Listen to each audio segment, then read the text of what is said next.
I have the Cubs ranked 12th. Fangraphs has them.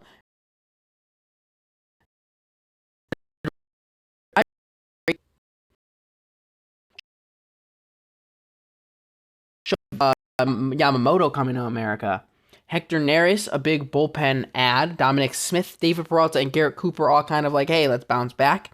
Cody Bellinger returns. And not really any other big additions. You do lose a couple of names. Marcus Stroman opts out of the contract and leaves. Heimer Candelario, a deadline addition, leaves as well, who was really good in Chicago. Rotation looks solid. You have Justin Steele, who I think overperformed some of his numbers a little bit, but I still think he's a really good pitcher. I think it's interesting. He's a two-pitch pitcher. He has a fastball and a slider, and that's pretty much it. He doesn't really strike out a lot of guys, so instead of a 3.06 ERA last year, I think he probably has something more along the lines of like a 3.5, 3.6 ERA, which is still good. I just don't think Justin Steele is going to be the elite Cy Young contender he was a year ago. Shota Imanaga, I think, is going to be the best pitcher on this team. He was really good in Japan, and people are talking about how his fastball is like the new rising fastball, the low release point. I can't remember what it's called, but it's I think it's called like AVV. It's like average vertical release point, something. I know what it is. A high spin rate fastball is low release point because he's smaller, and he's a lot of people are saying like he's really, really good. Coming from Japan, I think he's a little bit under the radar right now. You got Hayden Wesneski, who's projected to be a starter. Jameson Taillon on the IL because of lower back tightness. I think he's going to bounce back a little bit. I think you got Jordan Wicks, Hayden Wesneski, and Kyle Hendricks also in the rotation, all just solid arms. I think the main thing right here is you got the closer, Albert Alzolay, really good. I think Hector Neris might end up taking that closer spot. Julian Merriweather is pretty solid. And then you have Drew Smiley, who might be able to be a starter. And Yency Almonte is really good as well. At the catcher position, you got Yan Gomes or Miguel Amaya is more likely to end up with that spot by the end of the year. I think it's like average catcher play is what's expected here. First base is projected to be Cody Bellinger, which is interesting because they have Garrett Cooper. They also have Patrick Wisdom, Christopher Morel, all guys who can be first baseman. Same thing with Michael Busch as well. The reason for that is Pete Crow Armstrong is going to be the center fielder. And I don't know why it says Mike Talkman. I think he could be a backup. But I think Pete Crow Armstrong is going to be the center fielder, in which case that leaves Cody Bellinger to be the first baseman. You're paying Cody Bellinger to be the first baseman this upcoming year. You're hoping Pete Crow Armstrong is the future. Cody Bellinger overperformed a lot of his expected numbers, like power-wise. Great defense in center field, but he's also going to be playing first base instead of center field a lot of the year.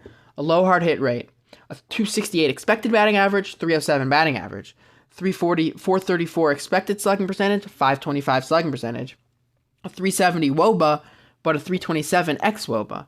So he overperformed a lot of his power numbers. I think he had an 881 OPS if I'm not mistaken.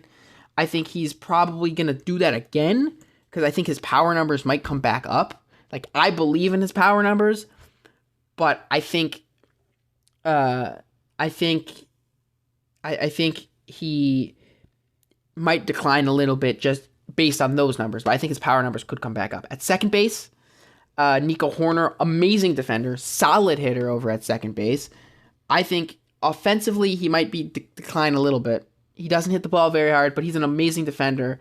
I think he's a solid player. At third base, you got Christopher Morel or Patrick Wisdom. They're both very similar players in the sense of they hit the ball so hard, but they strike out a lot. They don't walk that much. Both of those guys are very similar. I think they both kind of hit their ceiling at points throughout the year last year. It's kind of just ride whoever's got the hot hand. At that point, I think they're both really solid players. You then bring up the shortstop, Dansby Swanson, amazing defender, solid offensive player. In left field, Ian Happ was a 792 OPS last year, I believe.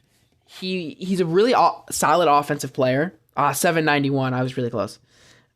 He's a really good offensive player, solid defense and left, in my opinion, given the eye test, the numbers don't necessarily like him. I'm pretty sure one of either, I think OAA doesn't like him, outs above average, but DRS really likes him. Center field, says Mike Talkman. I think it's going to be Pete Crow Armstrong. He's expected to be the opening day starting fielder. He's expected to be, in my opinion. It's going to be him playing center field, and Bellinger will play some center field as well when Pete Crow Armstrong needs a day off, or Bellinger will play right for Seiya Suzuki, who, in my opinion, is the best hitter on this team. His peripheral numbers looked unbelievable. I think Seiya Suzuki can continue to do what he did last year. I believe he had like an 842 OPS a year ago. I was going to say 843. He had an 842 OPS a year ago, and I think all the numbers point towards he can do that again. So I think Seiya Suzuki's the best hitter on this team. I have this team winning the division with 84 wins, which would be +1 from a year ago. You're adding one of the best managers in baseball, in my opinion, which, does that add one win? Probably not. But it's essentially, a lot of it is you're bringing back mostly the same team. The biggest thing you lost was Heimer Candelario, which, you can always trade for someone like that again at the deadline. And I also forgot to mention Michael Busch, who you got from the Dodgers in a trade. I don't remember who you traded away. They got Michael Busch from the Dodgers, and they got Yency Almonte from the Dodgers. Michael Busch is a solid top-of-the-line prospect. You basically are bringing back a lot of the same team. The only big thing you lost was Heimer Candelario, and you also lost Marcus Stroman, but you replaced him with Shota Imanaga. You're basically bringing back a lot of the same team, bringing in a new manager.